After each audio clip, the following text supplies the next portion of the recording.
সকালবেলা জলখাবারে একটু হালকা ফুলকা কিছু বানিয়ে নিতে চাইলে এই রেসিপিটি বানিয়ে নিতে পারেন। এই রেসিপিটি বানানো ভীষণ সহজ, খেতে হয় দারুণ টেস্টি। বাড়ির বাচ্চা থেকে বড় আশা করছি সবারই ভীষণ ভালো লাগবে, আর রেসিপিটি হবে ভীষণ হেলদি। নমস্কার বন্ধুরা, নন্দিনী সিম্পল কুকির আরও একটি পর্বে আপনাদের সবাইকে জানাচ্ছি স্বাগত। তাহলে আর দেরি না করে চলুন বন্ধুরা, এই হেলদি রেসিপিটি দেখে নেওয়া যাক।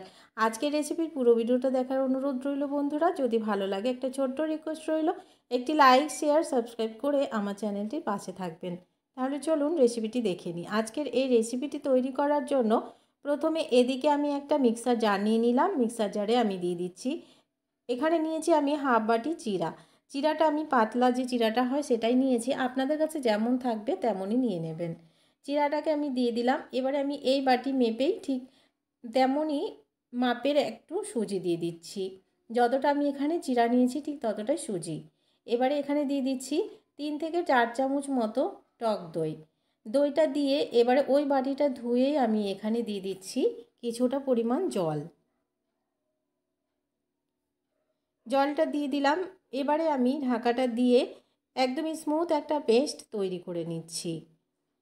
তো বন্ধুরা, আমি মিক্সিটাকে ঘুরিয়ে একদম স্মুথ একটা পেস্ট তৈরি করে নিলাম। পেস্টটা ঠিক এই রকমই হবে, দেখে আপনারা বুঝতে পারছেন। এবারে একটা বলে আমি এই সমস্ত পেস্টটাকে নিয়ে নিচ্ছি। একটা বলে সমস্ত পেস্টটাকে নিয়ে নিলাম। তো দেখুন পেস্টটার ঠিক ঘনত্বটা ঠিক এই রকমই হবে, খুব বেশি পাতলা বা খুব বেশি ঘন নয়। পেস্টটা আমাদের একদমই রেডি, কোনো রকম কিন্তু আর এখানে জল দেওয়ার প্রয়োজন নেই। এবারে এখানে কিছু জিনিস আমি অ্যাড করে দিচ্ছি। আপনাদের কাছে যা যা থাকবে আপনারা সেগুলো দিয়েও তৈরি করতে পারেন। এবারে এখানে দিয়ে দিচ্ছি আমি গ্রেট করে রাখা আলু, দিয়ে দিচ্ছি ছোট করে কেটে রাখা পেঁয়াজ। এখানে আমি দুটো মাঝারো সাইজের আলু ব্যবহার করেছি আর একটা পেঁয়াজ ব্যবহার করেছি। দিয়ে দিলাম কাঁচা লঙ্কা কুচি দুটো, আর দিয়ে দিচ্ছি একটা টমেটো কুচি। টমেটোটা বীজ ফেলে দিয়ে ছোট ছোট করে কেটে নিয়েছিলাম। দিয়ে দিচ্ছি গ্রেট করে রাখা আদা রসুন। রসুন আর আদাটাকে অবশ্যই গ্রেট করে নিতে হবে। দিয়ে দিচ্ছি বেশ খানিকটা ধনেপাতা কুচানো। দিয়ে দিচ্ছি পরিমাণ মতো লবণ, আর দিয়ে দিচ্ছি হলুদের গুঁড়ো হাফ চামচ। এখানে আর কোনো রকম মশলা ব্যবহার করব না। এবারে খুব ভালো করে একটু মিশিয়ে দিচ্ছি। খুব ভালো করে একটু সবজিগুলোর সাথে মিশিয়ে নেব। যেহেতু আমরা এখানে লবণ ব্যবহার করছি, যদি এখানে একটুখানি জল বেরিয়ে যায় তো তার কারণে খুব ভালো করে প্রথমে একটু মিশিয়ে নিতে হবে।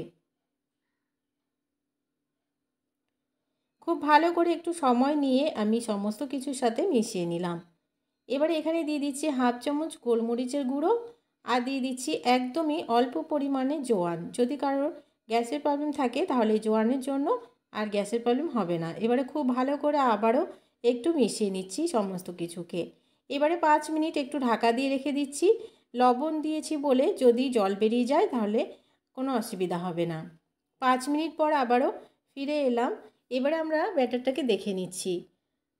এবারে এখানে দিয়ে দিচ্ছি আমি একটা সিক্রেট মশলা। এখানে আমি দিয়ে দিলাম 1 চামচ সবজি মশলা। সবজি মশলাটা দিলে রেসিপিটি খেতে দারুণ টেস্ট হবে। আবারও খুব ভালো করে একটু মিশিয়ে নিলাম। তো দেখুন একটু কিন্তু ব্যাটার থেকে জল বেরিয়ে যায়নি। এবারে এদিকে একটা তড়কা প্যান বসিয়ে দিলাম, আর এখানে তড়কা প্যানে অল্প পরিমাণে একটু তেল দিয়ে দিলাম কয়েকটা গোটা সর্ষে দিয়েই কিন্তু সঙ্গে সঙ্গে ব্যাটারটা দিয়ে দিতে হবে, না হলে সর্ষেটা যখন এই রেসিপিটা ভাজা হবে তখন আরও অনেক বেশি ভাজা হয়ে যাবে আর পুড়ে যাবে। এবারে ব্যাটারটা দিয়ে একটু চামচের সাহায্যে ছড়িয়ে দিলাম। আমি তড়কা প্যানে করছি শুধুমাত্র একটু শেপটা ভালো আসার জন্য, তোমরা যে কোনো কিছুতেই করে নিতে পারো। এবারে একটু ঢাকা দিয়ে রেখে দিচ্ছি উপরটা ড্রাই হয়ে যাওয়া পর্যন্ত। তো বন্ধুরা দেখতে পাচ্ছ উপরটা একদমই ড্রাই হয়ে গেছে। যখন দেখবে উপরটা একটু ড্রাই হয়ে গেছে, একটা চামচ বা যে কোনো কিছুর সাহায্যে উঠিয়ে দেখে নিতে হবে যে অপর পাশটা ঠিক মতন হয়েছে কি না। খুব বেশি সময় রাখলে কিন্তু পুড়ে যাবে, সঙ্গে সঙ্গে দেখবে ওই পাশটা হয়ে যাচ্ছে তো উল্টে দিতে হবে। তো বন্ধুরা আমি উল্টে দিলাম, আর এই পাশটাকেও একটু গোল্ডেন ব্রাউন করে ক্রিস্পি করে ভেজে নিচ্ছি। খুব তাড়াতাড়ি দেখবে এগুলো তৈরি হয়ে যাচ্ছে, খুব বেশি সময় লাগে না এগুলো তৈরি করতে। তো বন্ধুরা ওই পাশটাও খুব ভালোভাবে ভেজে নেওয়া হয়ে গেছে। দুই পাশটাকে এবার আমি উল্টে পাল্টে গোল্ডেন ব্রাউন করে ভেজে নিচ্ছি। কিছুটা একটু ক্রিস্পি করে নিলে এগুলো খেতে ভালো লাগবে, আর বাচ্চাদেরও দেখবে ভীষণ ভালো লাগবে। দুই পাশটাকে একটু উল্টে নিয়ে আমি ক্রিস্পি করে ভেজে নিলাম। এটা একদমই রেডি হয়ে গেছে, নামিয়ে নিচ্ছি। তো বন্ধুরা, তৈরি হয়ে গেল আজকের রেসিপিটি। কতটা সহজ একটি রেসিপি আর কতটা লোভনীয় দেখতে হয়েছে দেখে বুঝতেই পারছো। এই রেসিপিটি বাড়িতে যদি একবার বানিয়ে দাও, কেউ খেয়ে বুঝতেই পারবে না যে রেসিপিটি কিভাবে বানানো হয়েছে। সবাই কিন্তু খেয়ে ভীষণ নাম করবে এবং মজা পাবে। অবশ্যই করে একবার হলেও এই রেসিপিটি বানিয়ে দেখার অনুরোধ রইল। আজকের রেসিপিটি ভালো লাগলে একটা লাইক করার অনুরোধ রইল, অনেক অনেক শেয়ার করে দেওয়ার অনুরোধ রইল। নতুন বন্ধু আমার চ্যানেলে নতুন এসে থাকলে আমার চ্যানেলটিকে সাবস্ক্রাইব করে পাশে থাকা বেল আইকনটাকে প্রেস করে অল বাটনে ক্লিক করতে ভুলবে না, এ ধরনের রান্নার নোটিফিকেশানগুলো সবার আগে তোমাদের কাছে পৌঁছে যাওয়ার জন্য। আজকের রেসিপিটি কেমন লাগলো কমেন্টস বক্সে জানাতে কিন্তু ভুলবে না বন্ধুরা।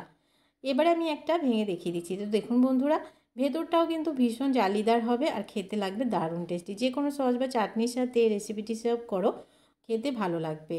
আজকের রেসিপি এখানে শেষ করছি, দেখা হচ্ছে পরবর্তী রেসিপিতে। ততক্ষণ পর্যন্ত সবাই ভালো থাকবে, সুস্থ থাকবে। আজকের মতন তাহলে আসি বন্ধুরা, আর আমার সমস্ত সাবস্ক্রাইবারদের জানাচ্ছি অনেক অনেক ধন্যবাদ।